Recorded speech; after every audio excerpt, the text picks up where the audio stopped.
Ante, ano at sino itong mga kandidato na pinagpapaliwanag ng COMELEC? Magandang tanghali, Ella. Patuloy nga na nadaragdagan ng mga kandidato na inisyuhan ng show cause order ng Commission on Elections o COMELEC. Pinakahuli dito, Ella, na pinagpapaliwanag ng komisyon ang isang kandidato sa pagka-alkalde sa Silang, Cavite na si Attorney Alston Kevin Anarna.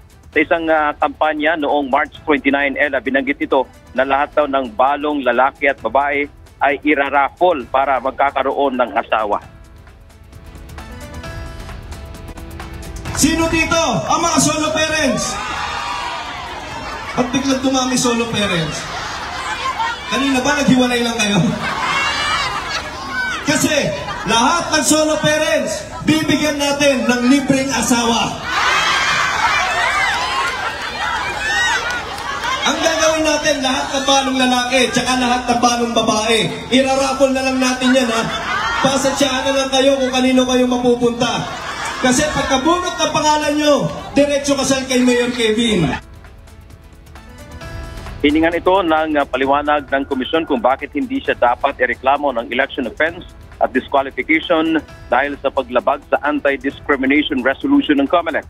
Una nang tinanggal sa pwesto ng Ombudsman si Anarna noong isang taon dahil sa paglabag sa Anti-Graft and Corrupt Practices Act. Mayroon din siyang disqualification case sa COMELEC kaugnay ng dismissal order ng Ombudsman. Hindi ko po alam talaga kung bakit kinakailangan may ganitong klaseng pagsasalita. Ganong ang purpose mo naman ay kuhanin ng boto ng mga kababayan natin. Samantala, isa ring congressional candidate sa Aborlan, Palawan na si Abraham Khalil Blanco Mitra ang pinagpapaliwanag din ng komisyon. Kaugnay naman ito, Ella, sa issue ng vote buying kung saan makikita sa post nito na nagpa-block screening ng pelikula na libre. Sabi ni Chairman George Erwin Garcia, kasama ito sa kanilang ipinagbabawal.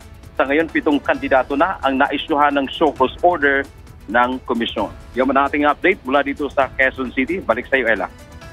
Maraming salamat, Dante Amento.